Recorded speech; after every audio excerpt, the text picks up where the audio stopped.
Frekuensi Super. Be accurate and stay connected. John Alexander Dowie. Ia dikenal sebagai Rasul Kesembuhan. Lahir di Skotlandia pada tanggal 25 Mei tahun 1847. Ia dibesarkan dalam keluarga orang percaya yang melayani Tuhan. Sejak usianya yang ke-6, rasa lapar dan haus akan firman terus bertumbuh di dalam dirinya. Pembacaan firman menjadi makanan sehari-harinya, sesuatu yang jarang dilakukan oleh anak seusianya. Di usia 21 tahun, akhirnya Dowie menjawab panggilan Tuhan. Ia masuk dalam pelayanan penuh waktu dengan cara masuk ke sekolah Alkitab.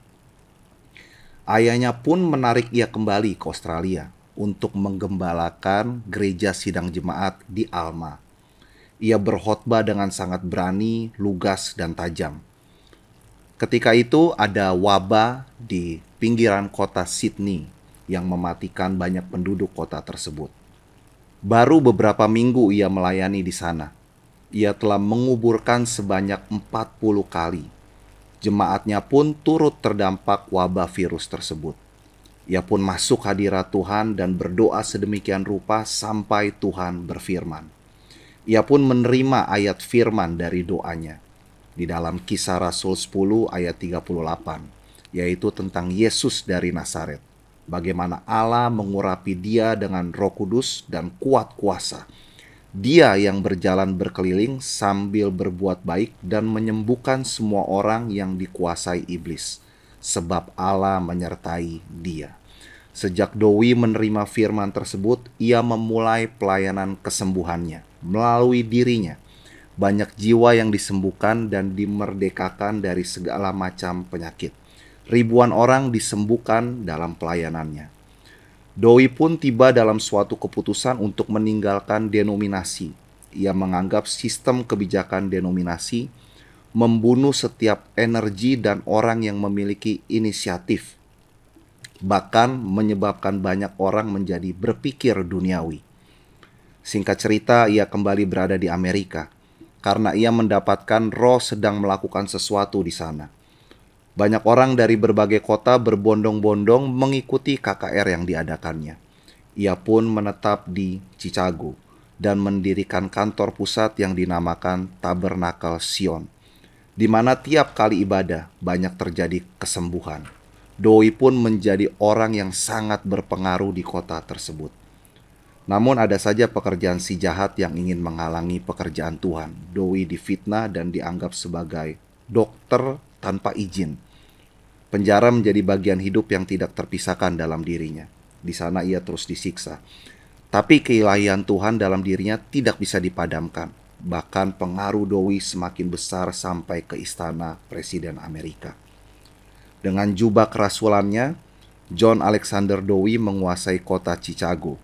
Tiap kali ibadah, 6.000 kursi terisi penuh. Dia mengembalikan pengajaran dan dasar dari gereja mula-mula sebagaimana yang terdapat dalam Kisah Para Rasul. Dowie pun mendirikan kota yang dinamakan Sion, dan dialah yang berkuasa di sana. Pastor Stephen, kita membahas mengenai John Alexander Dowie. Ya. Dari sejak usia 6 tahun, Pastor, dia telah mengalami panggilan Tuhan, rasa lapar dan haus akan Tuhan. Yang menjadi pertanyaan, bisakah anak seusia 6 tahun menerima rasa lapar dan haus akan Tuhan, Pastor? Mungkinkah ini terjadi? Sangat mungkin sekali. Bagaimana cara kerjanya, Pastor? Apakah anak tersebut harus ada dalam satu pengayoman kah untuk seperti yang Dowie alami? Saya percaya yang namanya haus lapar akan Tuhan itu sebetulnya bisa ditumbuhkan kepada siapa saja. Walaupun memang pada kenyataannya kalau kita bicara dalam aspek anak-anak, memang tidak semua anak memiliki kecenderungan hati yang mengejar perkara-perkara rohani. Karena kan dunianya pastinya dunia bermain kan begitu, Pastor. Biasanya pasti main gundu, atau main apa namanya itu. Kalau sekarang ya main gadget mungkin. Mungkin malah main gadget kalau zaman sekarang. Tapi saya percaya ada anak-anak tertentu yang mungkin memang mendapatkan sebuah anugerah, dipilih oleh Tuhan untuk menjadi hamba Tuhan, dan anak tersebut bisa merasakan apa istilahnya, sense of destiny itu dari sejak awal. Dan ya sebagai orang tua perlu kita bersyukur kalau anak-anak kita dari sejak kecil terus mengejar Tuhan sedemikian rupa.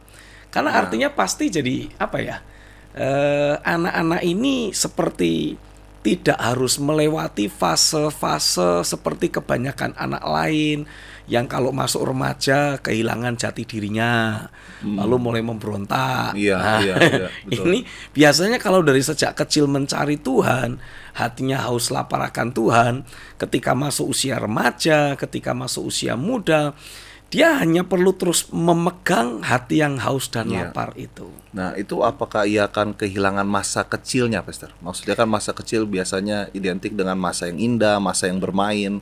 Nah, apakah dia akan kehilangan masa-masa tersebut yang berefek pada pertumbuhan karakternya yang tidak baik gitu, tidak normal? Nah, disinilah pentingnya peranan orang tua.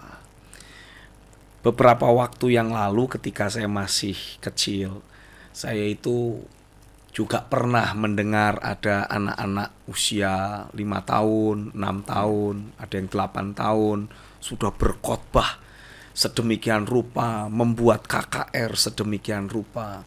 Dengan karunia kesembuhan bahkan begitu. Bahkan dengan karunia kesembuhan.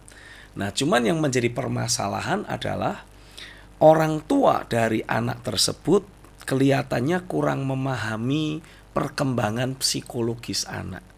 Sehingga akhirnya anak itu seperti di-drill, seperti dikondisikan, seperti dipaksakan untuk terus melayani. Ayo, doa, tidak boleh main. Doa, supaya nanti kalau khotbah diurapi dan semacam itu. Awalnya ya karena masih sama-sama anak kecil, waktu itu saya berpikir, wow, luar biasa. Tapi ketika saya sudah mulai beranjak dewasa, dan saya sendiri juga sudah berkeluarga dan diberkati anak, Tuhan seperti membuka pengertian saya bahwa bagaimanapun juga namanya anak, dia itu berhak untuk menikmati apa istilahnya, masa kecilnya. Tetap ada porsi itu ya, pasti akan ada porsi itu. Kita nggak usah bicara tentang anak yang menjadi hamba Tuhan atau yang berkhotbah dari sejak usia kecil. Kita yang sudah dewasa sekarang ini saja, ketika kita mungkin di waktu lampau punya masa kecil yang kurang bahagia, begitu kita gede, kerjanya pengennya beli mainan, dan mainan mirip-mirip kayak saya, dan mainannya udah nggak kayak anak kecil dulu. Kalau anak kecil dulu mainan mungkin ya hal sederhana. Bahkan mungkin kita beli jeruk Bali gitu ya, kulitnya dipotong-potong bisa menjadi mainan, wah itu sudah happy. Nah kalau sekarang kita udah gede, masa mau mainan kulit jeruk Bali kan nggak mungkin. Pasti mainannya ya yang harganya sudah ratusan ribu atau bahkan berjuta-juta. Mainan hobi jatuhnya begitu. Jatuhnya mainan hobi, dan konyolnya kalau ditegur sama istri kita bilangnya apa? Lu ini buat anak ini. Tapi kita yang mainin ya benar. Tapi begitu kita beli, anaknya mau main, kita bilang nanti papi latihan dulu, papi nanti ajarin kamu. Mainnya yang main kita. Aduh, jadi ya tetap itulah. masa kecil itu harus tetap ada ya. Biarkan masa kecil itu dinikmati oleh anak-anak. Sehingga ketika kita menjadi dewasa, masuk ke usia kerja, kita nggak punya kecenderungan pengennya main terus karena udah puas di waktu kecil dulu. Karena belum puas atau tidak terlewati dengan baik seperti lompat begitu. Iya. Akhirnya dalam siklus kehidupan kita itu nanti bakal muncul lagi. Sehingga akhirnya ya kecenderungan kita pengennya main, pengennya santai-santai, karena ada fase kehidupan yang hilang gitu ya, terlompati. Ya artinya Pastor, orang tua dari John Alexander Dowie ini cukup berhasil mendidik John Alexander, Pastor, untuk bisa bertumbuh dalam Tuhan. Ya mungkin kita bisa berkata seperti itu ya. Orang tuanya bisa menjagai anak ini untuk bisa terus berjalan dan menjalani pertumbuhan kehidupannya tetap dalam panggilan Tuhan, tidak berbelok ke yang lain. Iya. Karena ya sorry to say, kita tidak pernah mendengar lagi di mana hamba-hamba Tuhan yang waktu itu dipakai Tuhan semasa kecil. Kita tidak tahu di mana mereka. Apakah mereka masih dalam pelayanan? Kita juga tidak tahu. Padahal dulu tenar sekali ya, Pastor. Iya. Iya. Dan itu sebabnya saya berdoa biarlah Tuhan ikut bekerja. Siapa tahu ada dari antara mereka yang ketika masih kecil dahulu pernah dipakai Tuhan luar biasa. Tapi karena satu dan lain hal mungkin mengalami masa kekeringan, mungkin mengalami kekecewaan, mungkin kemudian mengalami ketawaran hati akibat terlalu lelah karena terforsir doa pelayanan. Sementara kan memang kapasitas sebagai seorang anak berbeda dengan kapasitas sebagai orang tua dalam memikul beban dan tanggung jawab. Jadi saya berdoa biarlah lewat program acara ini, kalau ada dari antara saudara-saudara yang ketika waktu kecil dahulu atau mungkin ketika masih muda dipakai Tuhan luar biasa, tapi sekarang saudara seperti justru berpaling dari dunia pelayanan, saya berdoa tangan kuasa Tuhan betul-betul menjamah hidupmu sekali lagi dan membawa engkau mengalami pemulihan kasih yang mula-mula. Doa dan harapan saya, apapun yang pernah engkau alami yang membuat engkau pada akhirnya menarik diri dan mundur dari dunia pelayanan, engkau harus belajar untuk mengampuni orang-orang yang mungkin kau rasa menyakiti, mengecewakan. Ampuni mereka dengan tulus. Saya berdoa kuasa Roh Kudus menolong engkau untuk kembali terhubung dengan realita Tuhan, kembali terhubung dengan panggilan Tuhan dalam hidupmu. Karena saya percaya tangan Tuhan belum selesai bekerja lewat hidupmu. Saya berdoa engkau akan sekali lagi dimunculkan oleh Tuhan, dipakai Tuhan dengan luar biasa, jauh lebih dahsyat daripada waktu engkau masih kecil dahulu. Karena sekarang tangan Tuhan membentuk, mematangkan, mendewasakan, dan menyempurnakan keberadaanmu.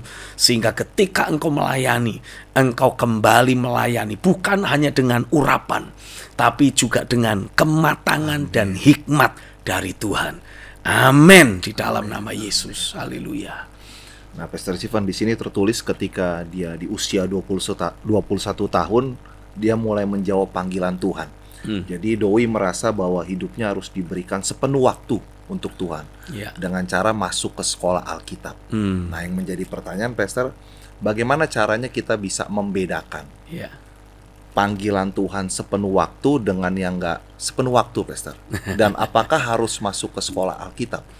Ya, saya percaya bahwa setiap kali Tuhan akan mengutus kita, ya, Dia memanggil kita dan kemudian mengutus kita untuk masuk dalam sebuah pelayanan. Pertama-tama Tuhan akan mempersiapkan diri kita terlebih dahulu. Persiapannya ini bisa macam-macam. Oh, ada fase persiapannya ya, Pastor? Iya. Ada bagi beberapa orang, mereka berpikir fase persiapan yang mereka butuhkan adalah dengan masuk ke sekolah Alkitab. Ya, enggak apa-apa, enggak masalah. Walaupun secara pribadi saya punya opini bahwa sekolah Alkitab yang ada pada saat ini, mereka itu perlu istilahnya apa? Mereformasi dan memperbaharui kurikulumnya. Karena kurikulum pelayanan yang dibutuhkan di hari-hari yang terakhir ini, di era digital ini, hampir bisa dikatakan belum terakomodasi sama sekali di kebanyakan sekolah Alkitab. Karena kebanyakan sekolah Alkitab yang sepanjang yang saya tahu, paling hanya diajari tentang bagaimana berkhotbah, bagaimana kita caranya menelaah Alkitab. Bahkan ada yang sudah mulai menjelaskan secara detail ayat per ayat, pasal per pasal, kitab-kitab yang ada di Alkitab. Ya, tidak salah. Tapi saya mendapati di era digital seperti sekarang ini, panggilan kita bahkan dalam dunia pelayanan rohani itu membutuhkan kapasitas dan kemampuan yang lebih daripada sekedar bisa berkhotbah belaka. Kita butuh kapasitas yang lebih dari itu. Apalagi kalau ternyata Tuhan memanggil kita itu masuk ke pelayanan bukan di jalur gerejani. Karena ada pelayanan di jalur sekuler. Iya. Pada dasarnya Tuhan itu memanggil setiap orang percaya itu menjadi hamba Tuhan. Jadi bukan cuma pendeta, bukan cuma full timer yang boleh menyebut diri sebagai hamba Tuhan. Para bisnismen ini harus jadi bisnismen yang juga merupakan hamba Tuhan. Para pengacara ini juga harus jadi pengacara yang merupakan hamba Tuhan, tidak boleh jadi hamba uang. Termasuk ini bisnismen, walaupun kerjanya cari duit, tapi nggak boleh jadi hamba uang. Harusnya jadi hamba Tuhan. Nah, apalagi ketika kita berbicara tentang panggilan Tuhan untuk kita melayani di dunia sekuler sebagai bisnismen, sebagai pengacara, mungkin sebagai polisi, mungkin sebagai tentara, mungkin sebagai guru. Nah, ini membutuhkan diperlengkapi dan dipersiapkan dengan cara yang sangat berbeda seperti yang mungkin sudah disediakan di sekolah-sekolah Alkitab yang selama ini kita banyak lihat atau banyak ketahui. Butuh persiapan yang sangat berbeda. Iya. Nah, ketika Dowie masuk ke dalam pelayanan sesungguhnya, Pastor, dia ke Australia, terus dia menerima kuasa lah begitu, Pastor, untuk mengadakan kesembuhan. Nah, bagaimana kita bisa mengetahui, Pastor, bahwa kita tuh telah mendapat kuasa tersebut? Kalau saya membaca kisah hidupnya John Alexander Dowie, ketika pertama kali Tuhan pakai dia melakukan kesembuhan, itu dimulai ketika ada banyak anggota jemaatnya, ya, begitu dia mungkin dipindahkan dari satu gereja tertentu ketika dia memulai pelayanan penggembalaan, lalu kemudian dia dipindahkan ke satu gereja yang lain. Kalau saya tidak salah, kisahnya di pinggiran kota Sydney, Australia. Dalam kurun waktu yang singkat, dia sudah harus mengubur kurang lebih 40 anggota jemaatnya atau kenalan keluarga dari anggota jemaatnya. Sehingga hal itu membuat hatinya hancur. Dia merasa harusnya tidak seperti ini. Lalu dia doa sedemikian rupa. Dan dalam doanya itu, dia mendapati ada penyingkapan pewahyuan yang Roh Kudus bukakan tentang kuasa kesembuhan. Karena Alkitab menuliskan juga bahwa tanda-tanda yang akan mengikuti orang-orang percaya itu harusnya adalah tanda-tanda mujizat, tanda-tanda ajaib, dan perkara-perkara yang membuat banyak orang terheran-heran. Sehingga istilahnya apa? Sense of spirituality dalam hidup orang itu mulai muncul. Mulai sadar ada Tuhan begitu. Mulai sadar adanya Tuhan. Nah, dengan sense of spirituality mulai muncul, orang lebih mudah dibimbing bertemu dengan Tuhan. Nah, pada waktu itulah John Alexander Dowie mendapatkan seperti ada ledakan rohani yang terjadi dalam hidupnya karena penyingkapan firman yang dia terima lewat pekerjaan Roh Kudus. Dan sementara dia sedang berkobar-kobar, ini ceritanya, pada waktu itu ada mungkin pengerja atau jemaat yang anggota keluarganya sedang sekarat. Lalu lari pergi ke gereja di mana Alexander Dowie melayani. Dan waktu itu dia sedang berdoa, baru mengalami lawatan Roh Kudus, penyingkapan firman. Nah, orangnya datang teriak-teriak minta segera Dowie untuk datang. Dan ketika Alexander Dowie pergi ke rumah sakit, ke tempat keluarga dari anggota jemaat ini lagi dirawat, wah, kondisinya memang sedang kritis-kritisnya, kisahnya seperti itu. Dan ketika Alexander Dowie berdoa, mujizat terjadi. Langsung terjadi kesembuhan seketika itu juga. Nah, yang luar biasanya, ketika anggota keluarga jemaat ini mengalami mujizat, sementara orang sedang bersukacita, keluarganya bersukacita karena kondisinya kritis. Seketika ketika didoakan, tahu-tahu anaknya itu seperti segar, minta makan, dan wah, seluruh anggota keluarga heboh. Dia pergi ke ke kamar-kamar yang lain di rumah sakit itu. Semua anggota jemaat yang mungkin lagi dirawat di sana, dia doakan semua dan semuanya sembuh. Dan itulah awal mula pelayanan kesembuhan dari John Alexander Dowie dimulai. Nah, begini Pastor, dalam sepenggal ceritanya John Alexander Dowie ini kan dia sepertinya tuh bertentangan dengan para dokter. Betul. Dengan dunia medis kayaknya dia sangat bertentangan. Iya, karena pada waktu itu kan memang dunia medis di awal tahun 1900-an memang kan juga belum semaju sekarang. Iya. John Alexander Dowie juga banyak berinteraksi dengan orang-orang yang memang ada di dunia medis.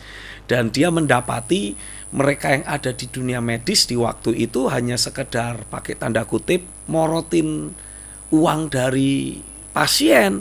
Karena pengobatan yang mereka lakukan sendiri ini bentuknya masih banyak yang coba-coba. Iya. Sehingga karena dia tahu apa-apa yang ada di balik layar, dia marah. Dan dia menjadi sangat apatis dan menentang, menjadi oposisi dari dunia medis yang ada di waktu itu. Jadi kemarahannya disebabkan hal tersebut. Iya, betul. Nah, itu kan sebenarnya Pastor, kondisinya sebenarnya nggak jauh berbeda juga dengan zaman sekarang, Pastor. Tapi jangan dijawab dulu, Pastor. Kita saksikan informasi berikut ini, Pastor. Oke.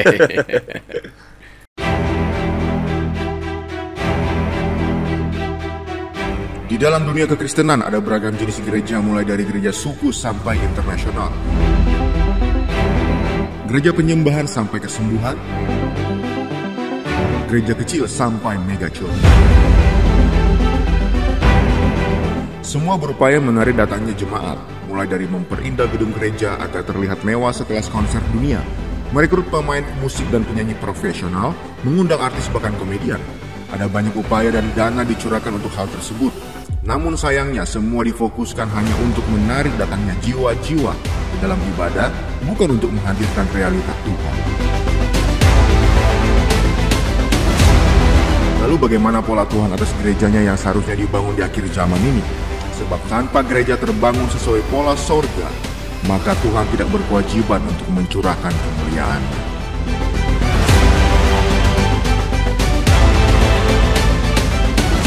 Temukan semua jawabannya di dalam buku Pola Gereja Akhir Zaman yang ditulis oleh hambanya Pastor Stephen Agustinus. Untuk informasi buku Anda dapat menghubungi kami di nomor 0896 8088 8929 atau di nomor 0817 4927 954. Saatnya gereja Tuhan kembali pada tujuan aslinya, yaitu menjadi institusi kerajaan yang membawa pemulihan dan menggenapkan semua rencana Tuhan di muka bumi. Baik, Pastor Stephen, kita akan melanjutkan lagi, Pastor. Ya. Jadi yang terakhir tadi sebenarnya kan kondisi medis zaman dulu dengan kondisi zaman sekarang kurang lebihnya kayaknya mirip-mirip lah, Pastor. Nah, yang menjadi pertanyaan, apakah kita harusnya bersikap sama seperti John Alexander Dowie? Saya percaya kita ini sebagai hamba Tuhan itu harus berpegang teguh pada kebenaran. Ketika dunia medis, dan ya bukan cuma dunia medis sih, tapi ada banyak dunia-dunia lain gitu ya, yang sepertinya semakin money oriented, sehingga akhirnya bahkan hal-hal yang seharusnya mengandung nilai-nilai sosial, kemanusiaan, tapi kemudian mulai dikomersilkan. Ya, kita sebagai hamba Tuhan juga perlu bicara ya. Terlebih lagi kalau misalkan keberadaan kita sebagai seorang gembala jemaat. Pasti dong di jemaat kita bukan cuma rakyat jelata istilahnya. Pasti ada juga yang punya gelar, entah itu sarjana atau insinyur atau dokter. Nah, lewat keberadaan kita sebagai pemimpin, perlulah untuk kita berbicara lewat podium, lewat mimbar, lewat kehidupan sehari-hari, memastikan untuk setiap jemaat kita itu tidak menjadi hamba mamon, yang pada akhirnya memanfaatkan posisi, jabatan, kemampuan, disiplin ilmu hanya untuk memperkaya diri sendiri atau memperkaya institusinya. Karena bagaimana mungkin kita bisa menjadi garam dan terang dunia kalau kelakuan kita sebagai orang percaya masih sama persis kayak orang-orang lain. Kita ya kalau istilahnya ya kita mau buka-bukaan, kalau kita mau keluarin semua kartu as kita, suka tidak suka kita harus ngomong. hampir bisa dibilang semua institusi yang ada di alam semesta ini. Iya. Itu semuanya sedang terus di-drive oleh keserakahan, oleh ketamakan, oleh orang-orang yang berorientasikan hanya kepada uang dan kekayaan pribadi. Iya. Bagaimana mungkin gereja Tuhan akan bisa bawa perubahan kalau jemaat atau hamba Tuhannya sendiri juga memiliki sikap hati yang sama. Semuanya kepengennya dijadiin sebagai duit. Kita sendiri punya sikap hati terus mengejar kekayaan, inginnya cepat kaya. Sementara Alkitab menuliskan, cinta akan uang itu adalah akar dari segala kejahatan. Iya. Wah, ini tidak boleh kita biarkan. Tidak boleh ada dalam hidup kita sebagai pemimpin, tidak boleh ada dalam hidup keberadaan jemaat yang kita layani. Tapi kan begini, Pastor, untuk orang beroleh gelar lah begitu, Pastor. Ya. Artinya dia akan mengerjakan sesuatu yang lebih besar, Pastor. Oke. Nah, dia kan sekolah, Pastor. Iya. Sekolah itu kan buang duit, Pastor. Keluar duit kan, Pastor. Ya. Belum lagi kuliah keluar uang lebih besar lagi. Iya. Nah, artinya kan ya memang harus balik modal, Pastor. Bagaimana untuk sikap hati kita tuh biar gak mengejar uang, sedangkan udah banyak uang yang keluar, Pastor. Disinilah titik kesalahan utamanya. Saya itu belajar begini, sebagai orang percaya, sebetulnya Bapak di sorga itu sudah menetapkan dan sudah menggariskan garis hidup kita. Karena di dalam Alkitab juga dituliskan, bahkan sebelum kita ada dalam kandungan ibu, Bapa di sorga itu sudah merancangkan hari-hari yang akan kita lalui. Dan dia menuliskan hari-hari yang harus kita lalui tersebut di dalam kitabnya. Saya percaya kalau dari sejak awal, kembali lagi kepada pertanyaan awal tadi Gideon, mungkinkah seorang anak dari usia dini sudah bisa merasakan panggilan Tuhan? Harusnya bisa. Harusnya ya, Pastor. Harusnya. Kalaupun si anak itu belum bisa merasakan, tugas kita sebagai orang tua untuk mulai menaburkan benih destiny. Mengingatkan, menyadarkan, dan menanamkan benih dalam diri anak-anak kita. Bahwa mereka itu terlahir dalam dunia ini bukan kebetulan. Bukan secara kecelakaan. Ya walaupun ada yang married by accident. Karena istilahnya anak muda yang ceroboh, bodoh, terhanyut oleh nafsu birahi, akhirnya melakukan persetubuhan sebelum nikah, dan akhirnya anak wanitanya hamil. Terpaksa harus dinikahkan. Kita mungkin berpikir, wah ini anak kecelakaan. Tidak. Mungkin memang awal mulanya memulai perjalanan rumah tangga dengan cara yang keliru. Tapi bagaimanapun juga Tuhan tidak pernah keliru. Amin. Walaupun ini anak mungkin bisa dibilang sebagai anak haram, karena ada dalam kandungan ibunya sebelum ada dalam ikatan tali pernikahan yang kudus. Tapi saya belajar juga, ada begitu banyak tokoh-tokoh Alkitab yang dianggap anak haram, tapi mereka muncul menaklukkan stempel dan pernyataan banyak orang yang menyatakan mereka ini anak haram, tapi dimunculkan Tuhan karena mengejar dengan sungguh-sungguh untuk hidup dalam kebenaran dan panggilan Tuhan. Jadi pendek kata, kita sebagai orang tua itu punya kewajiban untuk betul-betul menaburkan benih destiny dalam diri anak-anak kita. Jadi ketika anak ini bertambah usianya, dia mulai menyadari, aku ini harus cari tahu dengan lebih mendetail. Apa panggilan Tuhan buat hidupku? Apa tujuan hidupku ini? Nah, kalau kita mulai bisa menangkap apa yang menjadi panggilan Tuhan itu, di dalam panggilannya selalu ada pemeliharaannya. Selalu ada penyediaan-penyediaan yang Bapa Sorgawi berikan. Maksudnya itu sesuatu yang pasti kah, Pastor? Atau tetap harus ada ibaratnya usaha sampingan begitu, Pastor? Saya percaya itu sifatnya pasti. Karena di dalam visi Tuhan selalu akan menyediakan provision. Di dalam visi yang diterima oleh kita akan selalu ada penyediaan Tuhan. Tanpa kita harus jungkir balik, wah saya butuh uang untuk sekolah katakanlah. kita tidak perlu jungkir balik. Dalam kedaulatan tangan Tuhan, itu pasti akan ada berkat yang kita terima yang membuat kita bisa kuliah seperti yang seharusnya. Asalkan kita ada dalam panggilan Tuhan. Asal dalam panggilan Tuhan. Orang-orang luar sana itu istilahnya ada dukungan dari semesta.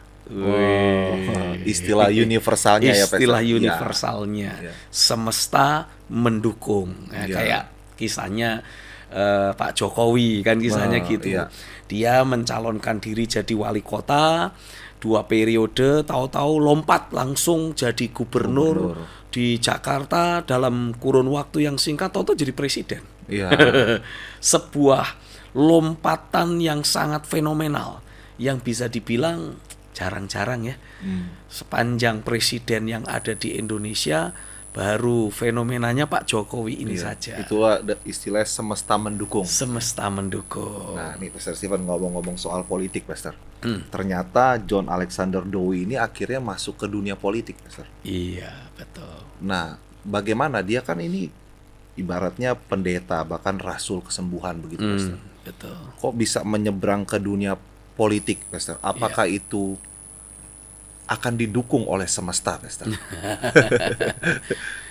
Kalau misalkan kita memang betul-betul dipanggil Tuhan, bukan hanya di domain rohani, sebagai gembala, sebagai rasul, sebagai pembawa kuasa kesembuhan, tapi Tuhan memang membawa kita masuk ke aspek, apa istilahnya, politik juga, katakanlah seperti itu. Ya enggak masalah, karena anugerah Tuhan akan memampukan. Seperti misalkan Daud itu bukan dari keturunan suku Lewi. Jelas-jelas dia keturunan dari suku Yehuda. Tapi lewat asosiasi dengan Samuel, nah Samuel sendiri juga bukan dari suku Lewi. Bukan suku Lewi tapi juga, dia dipanggil Tuhan untuk menjadi imam, menjadi hakim, menjadi nabi. Nah, Daud juga kurang lebihnya sama. Daud dipanggil menjadi raja, diurapi jadi raja, tapi dalam perjalanan rohaninya dia juga menjadi seorang nabi, karena dia bahkan mendengar percakapan yang terjadi di ruang tahta, menjadi sebuah nubuatan tentang keberadaan Kristus. Tapi pada saat yang sama Daud juga mampu atau boleh diizinkan oleh Tuhan untuk mempersembahkan korban seperti para imam. Sementara kalau kita belajar, ada satu raja di kerajaan Israel namanya Raja Asa. Begitu punya niat, saya kan juga raja, saya juga berhak mempersembahkan korban seperti para imam. Begitu dia mempersembahkan korban, that's it, langsung kena kusta. Saul sendiri ketika mempersembahkan korban karena menunggu Samuel nggak datang-datang, sementara sudah banyak tentara yang pada kabur, padahal mau perang nih. Mau perang, tentaranya pada pergi. Wah, Saul gelisah. Samuel nggak datang-datang. Udahlah, apa salahnya saya yang mempersembahkan korban. Begitu selesai mempersembahkan korban, unyuk-unyuk Samuel datang. Langsung bilang, ngapain kamu melakukan sesuatu yang tidak Tuhan suruh? Akhirnya tahta kerajaan diambil dari Saul. Demikian juga dengan Alexander Dowie. Kalau kita mempelajari dan membaca kisah hidupnya, saya percaya secara manusiawi dia itu memiliki kapasitas untuk bisa mempengaruhi dunia politik juga. Kapasitas di situ memang sudah ada dalam dirinya dia, Pastor. Iya, karena dia seorang orator. Dia seorang yang punya pikiran tajam. Sehingga kalau dia mau masuk kemana-mana itu sebetulnya bisa aja. Dia punya kemampuan yang bisa ke segala aspek nih ya, Pastor. Betul, punya kemampuan yang luar biasa sehingga dia bisa masuk di berbagai aspek. Tapi belum tentu itulah yang menjadi anugerah Tuhan buat dirinya. Karena kalau kita lihat pada akhirnya, justru ketika dia mencalonkan diri untuk masuk ke dunia politik, dia mengalami pakai tanda kutip, kekalahan telak. Sehingga akhirnya justru menjadi olok-olokan dari orang-orang yang selama ini merasa terganggu ketika dia bergerak dalam pelayanan kesembuhan, menentang minuman keras dan semacam itu. Sayang sih. Itu sebabnya penting buat kita sebagai hamba-hamba Tuhan dan sebagai jemaat, kita itu belajar mengenali. apa anugerah yang Tuhan berikan buat kita. Itu belajar mengenalinya bagaimana, Pastor? Karena kan kita perlu tahu secara spesifik agar tidak salah melangkah gitu, benar-benar akurat. Nah, cara mengenalinya itu seperti apa, Pastor?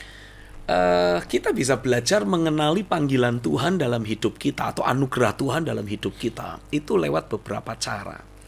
Saya menyebut yang pertama dengan cara yang ilahi, di mana Roh Kudus berbicara dalam diri kita secara pribadi.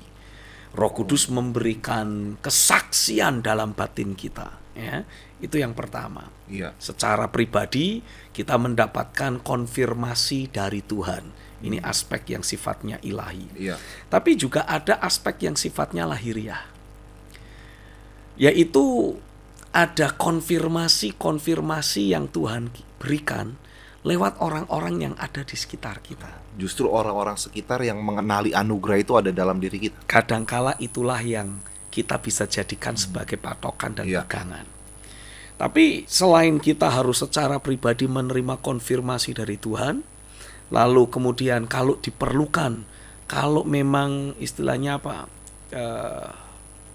menjadi sebuah konfirmasi yang lebih kuat, kita akan bisa mendapatkan konfirmasi itu dari rekan-rekan kita, dari orang-orang di sekitar kita. Mungkin lewat seorang hamba Tuhan yang Tuhan utus, menyampaikan nubuatan, menyampaikan pernyataan Tuhan bahwa memang kita dipanggil untuk itu. Nah, ini bisa. Tapi ada juga yang caranya cara yang bersifat konfirmatif secara kondisi dan keadaan. Kita boleh berkata bahwa kita terima konfirmasi pribadi dari Tuhan langsung. Lalu kemudian ada orang-orang yang juga memberikan konfirmasi kepada kita. Tapi sepertinya jalan menuju ke sana itu seperti masih tertutup. Artinya bukan sekarang.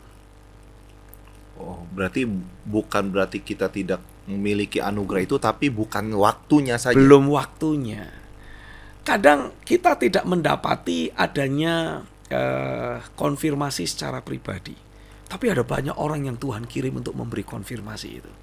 Sehingga pada saat yang bersamaan kita mulai diyakinkan. Nah, pada waktu kita mulai diyakinkan, sepertinya situasi keadaan juga tahu-tahu terbuka saja buat kita. Sehingga kita hanya tinggal melangkah. Nah, itu akan menjadi sebuah sarana yang kita boleh pegang, kita boleh jadikan patokan bahwa inilah anugerah yang Tuhan sediakan buat kita. Contohnya, orang lain kalau disuruh wawancara seperti ini, wah, persiapannya bisa seminggu penuh, katakanlah begitu. Dan itu pun begitu duduk di tempat duduknya, wah, sepertinya kayak ada kompor di kursinya. Dia berkeringat walaupun AC-nya cukup dingin, kisahnya seperti itu. Tapi ada orang lain diminta, yuk kita siaran atau kita bikin wawancara. Ayo, mau ngomong apa kita? Bicara tentang panggilan Tuhan. Oke, udah, nggak perlu lama-lama babi bu, dia langsung duduk. Pertanyaan datang langsung dijawab dan semuanya berjalan dengan baik. Sehingga orang akan langsung bilang, rasanya kamu tuh punya anugerah untuk bicara, menjelaskan. Jadi pendek kata saya itu belajar yang namanya anugerah kalau sudah bekerja dalam hidup seseorang. Itu sama seperti seekor ikan dilempar masuk dalam air. Ya, atau seekor anak ikan yang begitu menetas dari telurnya atau terlahir ke dalam dunia ini, tidak perlu lagi belajar berenang. Udah dunianya dia. Udah dunianya dia gitu. Nah, kalau Pastor Stephen sendiri dari 3 cara Tuhan itu, yang mana yang Pastor rasa sangat kuat berbicara? Jangan dijawab dulu, Pastor. Kita saksikan informasi berikutnya. Apakah mungkin gereja Tuhan mengalami kepenuhan Kristus seperti yang dinubuatkan di dalam Alkitab? Bagaimana jati diri umat Tuhan yang sesungguhnya di dalam Tuhan? Bagaimana wujud pelayanan tubuh Kristus di akhir zaman nantinya? Apakah masih terpecah belah karena denominasi yang ada? Temukan jawabannya di dalam buku Menuju Kepenuhan Kristus yang ditulis oleh Pastor Stephen Agustinus. Terimalah pemahaman yang akurat seturut kebenaran firman mengenai kesatuan tubuh Kristus. Untuk informasi Anda bisa menghubungi kami di nomor 0896 8088 8929 atau di nomor 0817 4927 954. Ya, baik Pastor Stephen. Yang mana Pastor? Dari 3 hal tersebut yang Pastor Stephen katakan tadi, yang mana paling Pastor Stephen rasa kuat berbicara? Saya rasa itu tiga-tiganya. Bisa tiga-tiganya Pastor? Oh ya, dan itu akan menjadi sebuah kekuatan mental yang luar biasa. Sehingga di saat kita mungkin menghadapi masa-masa berat ketika menjawab panggilan pelayanan dari Tuhan, ketika konfirmasi itu akan terus berbicara, akan terus memberi kekuatan. Saya ingat ketika waktu itu saya masih SMA, saya merasakan betul panggilan itu secara pribadi dalam hidup saya. Tapi saya tidak berani melangkah, walaupun sudah menerima panggilan dari Tuhan secara pribadi. Roh Kudus berbicara. Roh Kudus berbicara. Ya. Saya membutuhkan konfirmasi. Nah, saya doa, minta konfirmasi dari Tuhan.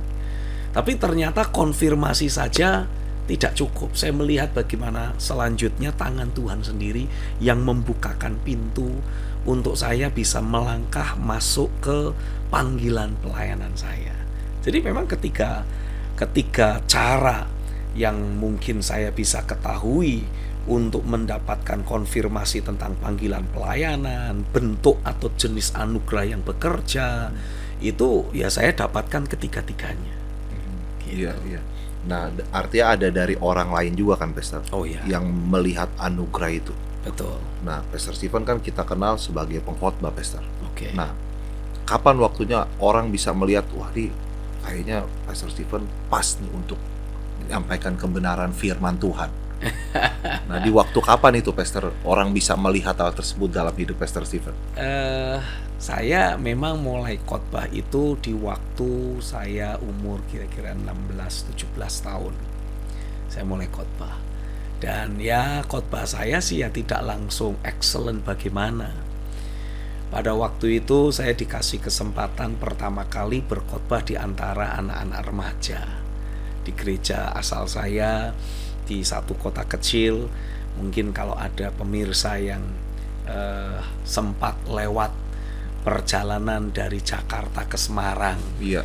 pasti lewat ada kota Tegal, lalu kota Pemalang, sebelum pergi nyampe di kota Pekalongan. Ya kalau sekarang lewat jalan tol Lewat mungkin jalan tol, ya. ya, Nggak lewat lagi, Pastor. nggak lewat. Iya. Ya. Ada satu kota kecil yang namanya kota Comal. Nah, saya biasa waktu itu beribadah di situ, di kota kecil itu. Iya. Di ibadah remaja yang ada pada waktu itu, saya pertama kali dikasih kesempatan untuk berkhotbah setelah selesai dari sekolah Alkitab. Saya bikin persiapan itu cukup panjang. Asumsi saya khotbah 30 menit untuk anak-anak remaja cukuplah. Iya. Tapi ternyata ketika kejadian, selesai pemimpin pujian melakukan tugasnya, saya dipanggil maju ke depan, saya doa, lalu saya baca ayat Alkitab. Sampai hari ini saya masih ingat itu. Saya bacanya dari kitab Yesaya pasal 60 ayat 1-7, kan panjang itu. Iya. Cukup lama aturannya. Cukup lama harusnya. Setelah selesai doa, baca Alkitab, lalu menyampaikan khotbah saya, sampai kemudian selesai, saya doa kembali dan saya duduk di kursi. Saya lihat jam saya persis 10 menit saja. Tapi itu menjadi sebuah cambukan buat saya. Aku artinya harus latihan lebih sungguh-sungguh lagi. Masa jatah 30 menit kok saya cuma ambil 10 menit. Ini tidak benar. Jadi akhirnya saya mulai melatih diri saya. Saya mulai mengamati pengkhotbah-pengkhotbah yang pada waktu itu sedang tren, Iya. sedang terkenal. Saya ingat waktu itu saya belajar banyak dari Pak Pendeta Yusuf Roni. Ini saya sebut nama Iya, semua iya, ini. iya, iya. Sampai sekarang beliau masih terus eksis dalam pelayanan. Jarang-jarang ini Pastor Stephen mengatakan ini. Saya belajar banyak dari beliau, bagaimana cara dia berbicara, bagaimana cara dia memberikan penekanan-penekanan pada aspek-aspek dan prinsip yang ingin dia tekankan. Itu saya pelajari. Waktu itu kan memang belum ada video, adanya cuma kaset yang masih pakai pita, yang kalau sering diputar malah bulat sendiri. Harus kita tarik lalu kita, Sangat merepotkan lah ya. itu saya bisa mendengarkan kaset beliau itu bisa berkali-kali, satu khotbah yang sama berkali-kali, hanya untuk menemukan, ya waktu dulu di sekolah Alkitab kan memang diajari ilmu homiletik, ilmu khotbah, bermodalkan patokan ilmu berkhotbah. Itulah saya mencoba mengenali bagaimana Pak Pendeta Yusuf Roni ini memulai khotbahnya, pendahuluannya itu seperti apa, lalu isinya bagaimana, penutupnya bagaimana, lalu pemilihan kata yang dipakai seperti apa, sampai kemudian intonasi yang dia pergunakan itu kayak apa. Itu saya pelajari betul. Semuanya Pastor Stephen serap begitu, Pastor? Saya serap sebisa yang saya lakukan. Dan kemudian saya mulai mempersiapkan khotbah saya. Kan ya namanya baru selesai sekolah Alkitab, baru mau belajar pelayanan. Ya undangan pelayanan itu ya belum tentu seminggu sekali, sebulan sekali pun belum tentu. Jadi masih ada banyak waktu untuk saya mempersiapkan diri. Itu saya seperti orang mengarang. Saya tulis kata per kata yang saya ingin sampaikan. Dan di waktu dulu kan memang belum ada komputer yang bagaimana. Jadi akhirnya ya buku catatan saya itu penuh dengan coretan-coretan, saudara-saudara. Saya percaya, wah gak cocok, coret lagi, saudara-saudara. Jadi saya seperti mengarang, saya tulis kata per kata. Dan setelah itu saya berusaha untuk membacakan apa yang saya tulis itu seperti orang bicara, dengan intonasi, dengan penekanan-penekanan tertentu. Dan itu saya lakukan berkali-kali. Sampai kadangkala saya itu bisa apal. Kalau saya lagi ngomong ini, itu ada di alinea keberapa. Nah, saking berulang kalinya. Dan ketika dapat kesempatan betul-betul dipresentasikan atau dikhotbahkan, saya mulai melihat yang namanya ketekunan itu selalu membuahkan hasil. Tidak mungkin ketekunan itu mengkhianati hasil yang akan dimunculkan. Karena ketekunan, karena kesungguhan, saya mendapati akhirnya ya buahnya manis. Saya puaslah dengan cara saya menyampaikan khotbah. Latihan terus sampai pada akhirnya saya mulai punya kemampuan. Cukup saya tuliskan poin-poin besar yang saya ingin sampaikan. Awalnya nulis kata per kata, sekarang cuma nulis poin besar. Akhirnya dengan berjalannya waktu, ya puji Tuhan, kadangkala saya bisa menemukan poin-poin yang saya harus sampaikan dari pembacaan ayat-ayat Alkitab yang ada. Sehingga saya mulai menjadi lebih leluasa untuk berpartner dengan Roh Kudus untuk menyampaikan pesan-pesan yang sifatnya inspirasional, sesuatu yang saya tangkap fresh dari hati Tuhan, dan saya percaya ini dari pikiran Tuhan yang harus didengar oleh jemaat, sehingga saya bisa bagikan sedemikian rupa.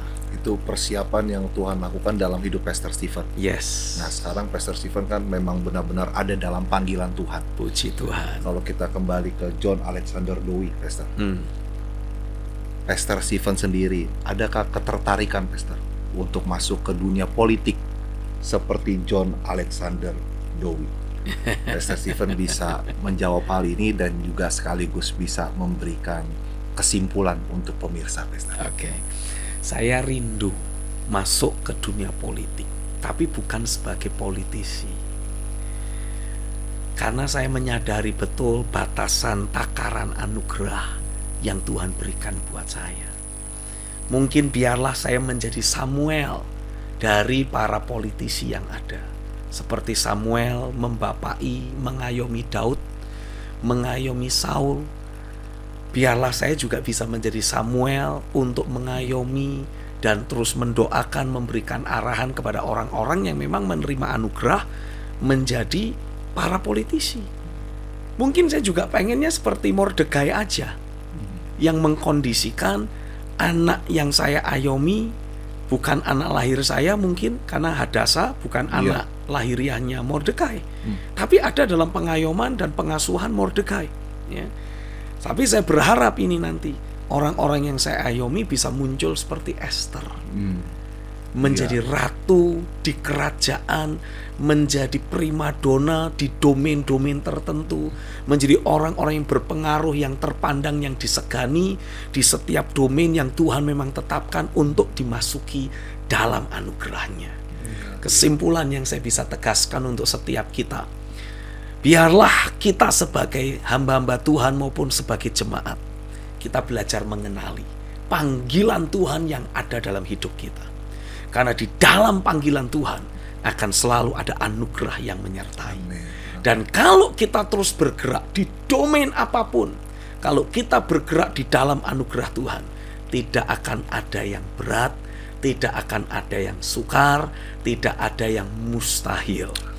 Bahkan Alkitab memberikan penegasan, dunia dan domain apapun boleh bergoncang, tapi posisi dan keberadaan kita akan tetap jadi orang yang berpengaruh, yang terpandang dan disegani, menjadi bintang yang bercahaya di tengah gelapnya domain tersebut. Dan saya berdoa, biarlah seberapa banyak kita yang sedang mengikuti program ini sekarang, engkau akan betul-betul alami pekerjaan roh terjadi dalam hidupmu, membuka mata hatimu untuk mengenali panggilan Tuhan, tujuan ilahi yang Dia tetapkan dalam hidupmu. Dan engkau pun akan meresponi panggilan Tuhan itu dengan berkata, "Ya Tuhan," ku jawab, "Ya Tuhan." Dan engkau akan meresponi dengan respon ketaatan. Dan saya berdoa, anugerah Tuhan terus bekerja, mempersiapkan hidupmu, memampukan engkau, dan memakai engkau menjadi alat yang perkasa di setiap domain yang Tuhan tetapkan bagimu. Terjadilah di dalam nama Yesus. Sama-sama kita berkata, amin. Amin. Amin. Baik, Pastor Stephen, terima kasih telah ada di Frekuensi Sorga. Be accurate and stay connected. God bless you.